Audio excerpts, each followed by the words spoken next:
दोस्तों नमस्कार। आप देख रहे हैं अपना चहेता news channel Jalaun Times. Lok Sabha चुनाव परिणाम आने के बाद से भारतीय जनता पार्टी में बड़ा आंतरिक विग्रह पनप रहा है, बहुत ही बेचैनी व्याप्त है, क्योंकि पार्टी के जो कर्णधार है उनको कतई उम्मीद नहीं थी कि हमें पहले से कम सीटें मिलेंगी, बल्कि वो तो 400 के पार जाने की उम्मीद संजोए हुए थे। लेकिन हुआ ये कि वो अकेले दम पे बहुमत भी हासिल नहीं कर सके। तो इसकी बड़ी कचोट उनके अंदर है और इस कचोट के कारणों के लिए के कारणों की पड़ताल का वो पूरी पार्टी प्रयास कर रही है। और उसकी वजह से जो मोदी जी के नेतृत्व की सर्वमान्यता है, उस सर्वमान्यता में भी कहीं ना कहीं खलल आया है। अंदर कुछ लोग हैं जो अब मोदी जी की कार्यशैली के खिलाफ आवाज उठाने की भी सोचने लगे। खैर, ये उनका एक आंतरिक मामला है, ये इस बारे में हम एक अलग से वीडियो बनाएंगे। फिलहाल तो ये है कि आखिर भारतीय जनता पार्टी को भी इस बात का एहसास है कि आखिर हमने इतना जो है निराशाजनक परिणाम क्यों देखने पर पड़े। एक तो बात ये सामने आ गई कि मुस्लिम वोट उनको नहीं मिले, तो और एकजुट होकर इंडिया गठबंधन को चला गया, वरना वो बिखर के जाता था। मिलता तो पहले भी नहीं था उनको मुसलमान वोट, लेकिन अब की बार वो बिखर कर जाने की बजाय उसने भारतीय जनता पार्टी को जो है हराने की मानसिकता से एकजुट होकर वोट किया एक ही जगह पे। तो उसका खामियाजा उसे भोगना पड़ा। बंगाल में उसे लगा कि ममता बनर्जी मुकाबला कर सकती है, तो उसने इंडिया गठबंधन में नहीं गया, वो वहां ममता बनर्जी की तरफ चला गया। तो इस कारण से अब मुसलमानों को जम के गालियां दी जा रही भारतीय जनता पार्टी के नेताओं द्वारा। केंद्रीय मंत्री पद पर रहते हुए गिरिराज सिंह ने जो बयान दिया है वो बेहद आपत्तिजनक है। सबको अपने अपने राजनीतिक निर्णय लेने की, सबको हर मतदाता को और हर मतदाता समूह को अपनी राजनीतिक निर्णय लेने की संविधान में स्वतंत्रता दी गई है। स्वतंत्रता से उन्होंने काम किया और मुसलमान क्यों नहीं देते, इस बारे में हम जो है बात के एक और वीडियो में चर्चा करेंगे। कुछ मुस्लिम समाज के बारे में भी कुछ नकारात्मक पक्ष, उनकी भी चर्चा करेंगे, और मुसलमान भारतीय जनता पार्टी को क्यों वोट नहीं देते उनके बारे में चर्चा करेंगे। लेकिन भारतीय जनता पार्टी हिंदू समाज के जो बहुतायत वाला जो वर्ग है कई राज्यों में, उसके द्वारा जो भारतीय जनता पार्टी को वोट नहीं दिया गया उसकी शिकायत नहीं कर पा रही। मेरा इशारा दलितों और पिछड़ों की तरफ। भारतीय जनता पार्टी सोचते ही कि सबसे ज्यादा लाभ तो किसने उठाया, उन्होंने कहा कि मुसलमानों ने हमारी कल्याणकारी योजनाओं का लाभ उठाया। इतना आवास जो है उन्हें हमने दिए और इतने जो है उनको राशन भी उन्हीं को बहुत ज्यादा मिलता है, बहुत बड़ी मुस्लिम आबादी को। तो इसके बावजूद भी वो उन्होंने एक तरह से एहसान फरामोशी की, क्योंकि उनके घर से दिया जा रहा था। नहीं है इस ढंग की वो बात कहते हैं। तो खैर वो उस पर तो हमने बताया कि बाद में चर्चा करेंगे। लेकिन दलित और पिछड़ों को भी सवर्णों के मुकाबले में इन कल्याणकारी योजनाओं का ज्यादा लाभ मिला, क्योंकि एक सर्वे रिपोर्ट आई, उस सर्वे ताजा है रिपोर्ट, उस सर्वे ने खुलासा किया है संसाधनों के वितरण की समाज में क्या स्थिति उसके बारे में। तो उसने कहा है कि हिंदू समाज में जो अमीर सवर्ण है उनके पास अमीर सवर्णों की अमीर सवर्णों में का कुल मतलब हिस्सेदारी अरबपतियों में 87% है, और दलितों की अरबपतियों में हिस्सेदारी उनकी जो उनके पास दलित अमीरों के पास जितनी जो संपत्ति है, वो कुल अमीरों के पास जितनी संपत्ति उसमें उसकी हिस्सेदारी केवल 2.6% पड़ती है, और पिछड़ों की केवल 9% है। और पिछड़ों की घटी है जबकि सवर्णों की बढ़ी है। एक बात ये भी हुई, तो अगर उनके साथ में कहाँ न्याय हुआ, कुछ ना कुछ तो आपकी नीतियों में डिफेक्ट था कि जिसकी वजह से वो जो है वो दलित और पिछड़ों की स्थिति इतनी दीनहीन बनी हुई है, और आज भी उसमें सुधार नहीं हो पा रहा। और सुधार के नाम पे आप क्या करना चाहते, आप वही पुराने सामाजिक तंत्र में जी रहे, जहां ये था कि इनको पता चला कि अगर बासी रोटी दे दी जाती थी तो वो ये तो समझा जाता था कि हमने बहुत बड़ा इन पर एहसान कर दिया। वो बहुत ही कृतार्थ वो लोग भी अनुभव करते थे, क्योंकि उस समय वो सामाजिक व्यवस्था में दबे हुए थे। आज तो उनकी स्थिति वैसी रह नहीं गई। तो आप उनको 5 किलो राशन देते, आप उनको प्रधानमंत्री आवास देते, तो आप ये समझते कि वो अनुभव करें दीनहीन अपनी स्थिति का अनुभव करें और इसके लिए पुराने जमाने जैसी कृतार्थ भाव पैदा करें, जबकि अब कृतार्थ भाव रह नहीं गया उनके अंदर। अब लोकतंत्र ने सिखा दिया कि आप भी बराबर के नागरिक हैं और आपकी जो स्थिति बनी हुई है उसके लिए सामाजिक व्यवस्था जिम्मेदार है, आपके कोई पिछले जन्म के कर्म उसके लिए जिम्मेदार नहीं है। तो आप जो कुछ दे रहे हैं वो एक तो हम ही लोगों के टैक्स के पैसे से दे रहे हैं, आप अपने घर से तो बांट नहीं दे रहे, और आप कोई हमारे ऊपर कृपा नहीं कर रहे, बल्कि आपको नीतियों में सुधार करके हमारी स्थिति का जिस तरीके से उत्थान करना चाहिए जितनी तेजी से, आप उतनी तेजी से उत्थान कर नहीं रहे। उल्टे पिछले वर्ग के लोग तो और ज्यादा रसातल में चले गए और उनकी हिस्सेदारी तो कम हो गई। और अगर पूरा सर्वे करा लिया जाए कि कुल जो है लखपतियों में कितनी है तो भी कमोबेश यही आंकड़े निकलेंगे। आरक्षण की व्यवस्था लागू है लेकिन अभी भी सरकारी पदों पे जो है क्या स्थिति है, दलित और पिछड़ों का जो उनकी जनसंख्या के अनुपात में भागीदारी अभी भी सुनिश्चित नहीं हो पाई। इसके बावजूद भी आप जो है वो आप बात करते हैं कि नहीं वो ये आरक्षण खत्म हो जाना चाहिए। आप आज इस बात को झुठलाने की कोशिश कर रहे हैं, लेकिन आपने उत्तर प्रदेश में शिक्षकों की भर्ती हुई, आपने उसमें पिछड़ों की आरक्षण की चोरी नहीं की थी क्या? आप केंद्रीय सेवाओं में कहीं भर्ती हुई, पिछड़ों की आरक्षण की चोरी नहीं की थी? पिछड़ों दलितों के आरक्षण की चोरी नहीं की थी क्या? लैटरल एंट्री किया पिछड़ों और दलितों के आरक्षण की चोरी करने के लिए नहीं था आईएएस बना के उसके जरिए, जिसमें आपने अपने तत्कालीन लोकसभा अध्यक्ष ओम बिरला की लड़की को भी आपने अध्यक्ष बना दिया, उनको भी कृतार्थ कर दिया, क्योंकि उन्होंने आपकी सेवा करके और कितना मस्तक ऊंचा किया है लोकतांत्रिक व्यवस्था का, ये अब सबके सामने ये खुलासा हो चुका है। तो आपको ये देखना चाहिए था कि ये आप कि उनके संसाधन किस ढंग से बढ़े, संसाधन बढ़ने की बजाय उनके घटने का काम किया, और अभी वो इस स्थिति में आ नहीं पाए तो आप जो है उनको जो है वो उनका जो एक थोड़ी बहुत व्यवस्था मिली, व्यवस्था में भागीदारी को उसको भी खत्म करना चाहते हैं आप। निजीकरण करने के पीछे भी आपकी जो मुख्य भावना निजीकरण को के प्रति जो आपका उत्साह, उसके पीछे भी कहीं ना कहीं यही कारण है कि आप वंचितों को उस स्थिति में नहीं आने देना चाहते। ये भी खुलासा हो चुका है। वरना तो आपको ये करना चाहिए था कि संसाधनों में उनकी हिस्सेदारी बढ़े। इसके कारण आप सरकारी नौकरियों के अलावा ठेकों में और आपूर्तियों में और अन्य उद्योगों में, उनमें भी आप जो है उनको निजी क्षेत्र में उनमें भी आप उनको रिजर्वेशन दिलाने की एक नीति बनाते।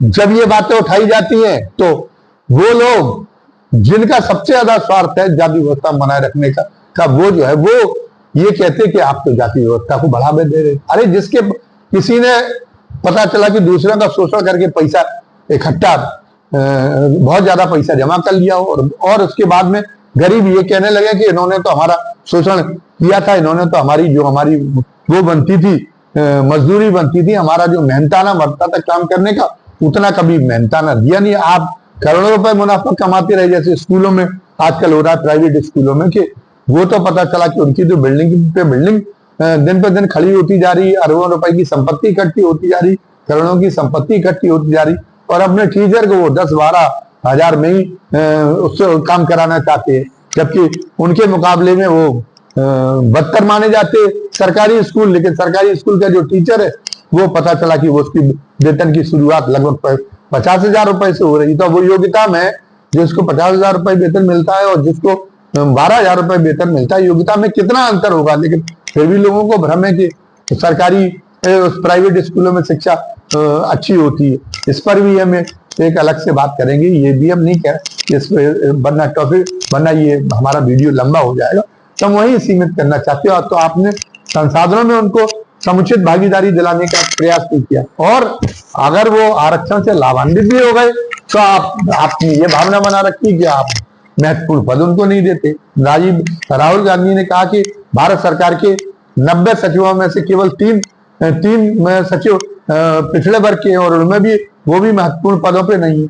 और इस कदर दुनिया के किसी देश में व्यवस्था में रहने वाले लोग पेशेवर रूप से इतने बेईमान नहीं है। प्रोफेशनल ईमानदारी की तो इतनी कमी तो अंग्रेजों में नहीं थी जो हमारे यहाँ शासन करने आई थी। वो भी सोचते थे कोई फैसला लेने के पहले कि हमारे ऊपर जो है कोई हमारी इंसाफ पसंदगी पे दाग न लग जाए। लेकिन आपके लोग क्या काम करते हैं, एक तो बड़े पदों पर बैठेंगे, तो बड़े पदों पर बैठने के बाद में और उसके बाद क्या करेंगे कि आप पक्षपात की इंतहा कर देते। कोई भी आपको नौकरियां देने का अगर मौका आए, अगर आप चयन समिति में हैं तो आप नौकरियों में भी, नौकरी देने में भी पक्षपात करते, चाहे आप निजी क्षेत्र में हो, चाहे आप ठेके में भी पक्षपात करते, आप हर चीज में आप पक्षपात करते। तो इसलिए उनका और ज्यादा आगे बढ़ना दूभर हो रहा है दलितों और पिछड़ों का, क्योंकि वो तो महत्वपूर्ण पदों पे अभी भी महत्वपूर्ण स्थिति में तो वो कहीं पे है नहीं। तो इसका निवारण कैसे हो?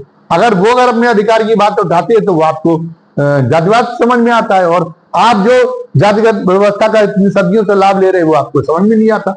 अब तो संघ प्रमुख मोहन भागवत जी भी कई बार बहुत क्रांतिकारी बात कहते हैं। उन्होंने, मोहन भागवत जी ने जो है, आपकी जो नागपुर में अधिवेशन हुआ उसके राजनीतिक जो उन्होंने चर्चा की, उस पर की तो राजनीतिक संदर्भ की तो बहुत चर्चा हो रही, लेकिन इस बात की चर्चा नहीं हो रही कि मोहन भागवत जी ने बहुत साहस पूर्वक कहा कि हजारों साल तक हमने सामाजिक व्यवस्था में इसमें वंचितों के साथ अन्याय किया है, और अब ये अन्याय किया और पाप किया है, उस पाप का प्रक्षालन होना चाहिए।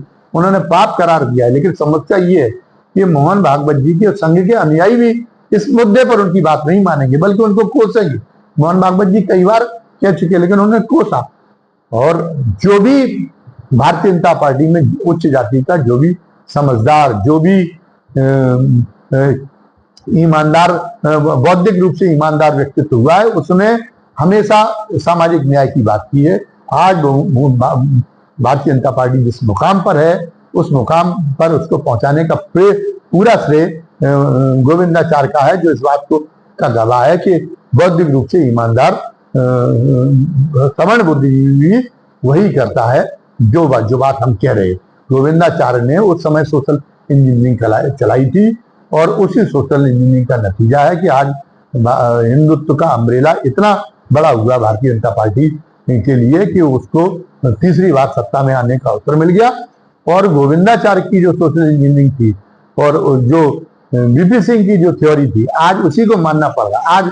वरना आप तो ये माने हुए थे कि ज्ञान की ठेकेदारी कुछ जातियों के पास में है, वीरता की ठेकेदारी कुछ जातियों के पास में, व्यापार की ठेकेदारी कुछ जातियों के पास में, बाकी जो बहुताय समाज देश का, उसमें तो प्रतिभाएं पैदा हो ही नहीं सकती, उसमें तो क्षमतावान लोग पैदा हो ही नहीं सकते। तो आपने सारे अवसरों से उनको वंचित कर रखा था। लेकिन आज आप कहते हैं भारतीय जनता पार्टी के वाले लोग कि इस समय देश में सबसे सशक्त नेतृत्व इतिहास का, आजादी के बाद के इतिहास का सबसे सशक्त नेतृत्व वर्तमान का है। तो वो कहां से आया? वो उसी सामाजिक न्याय की प्रक्रिया की बदौलत तो आया जो गोविंदाचार्य ने भारतीय जनता पार्टी के अंदर शुरू की थी, और जिस सामाजिक न्याय को जो है उन्होंने बीपी सिंह ने आगे बढ़ाने का काम किया था। आज उसी सामाजिक न्याय की वजह से आपको उन्हीं वर्गों में तो माना जिनको आप नकारा माने बैठे हुए थे, तो उन्हीं में तो हुआ। तो आज इस बात की आज ये हो रही है। आप आज कैसी संस्कृति के नाम पर, कल मोदी जी गए थे वहां पे नालंदा में, तो नालंदा में उन्होंने बौद्ध संस्कृति की मान्यता की चर्चा की, लेकिन वो बौद्ध संस्कृति को लागू कर सकते, वो तो उस संस्कृति का पोषण करने का काम कर रहे हैं जहां पर यह कि दलित और पिछड़ी जाति का कोई एक बहुत बुजुर्ग बैठा हो, दादा की उम्र का, और एक जो है नवयुवक कोई बैठा हो, तो उस नवयुवक का जो है कतार से लोग चले जाते और उस नवयुवक का पैर छूने के लग जाते, जबकि उन दलित और पिछले वर्ग की बुजुर्ग का कोई सम्मान भी नहीं करता, ताकि उनके मन में ही गिलानी की भावना हो। उनके इसी ढंग की जो है क्रियाओं के जरिए आप लगातार उनका मनोबल गिराने की कोशिश करते, तो उनकी प्रतिभा है वो पूरी तरीके से उस पर पल्लवित नहीं हो पाती, उनकी क्षमताओं का पूरा विकास नहीं होता। अब तो इस संस्कृति को छोड़िए, इस संस्कृति को आप बढ़ाने की कोशिश करेंगे तो भारतीय जनता पार्टी का वही असर होगा जो वर्तमान चुनाव में हुआ। तो अब मोहन भागवत जी ने भी क्या जो दिया है अब, लेकिन इसके लिए करने को क्या जा रहे हैं? खुद मोहन भागवत जी जो एक हाथरस के गांव में दलित दूल्हा घोड़ी पर बैठ के आने वाला था बारात लेके, तो वहां ठाकुरों ने ऐलान कर दिया था कि हम घुसने नहीं देंगे। तो मोहन भागवत जी क्या वहां समझाने के लिए गए थे उन ठाकुरों को कि नहीं, ये मनुष्यता के खिलाफ है आपका काम।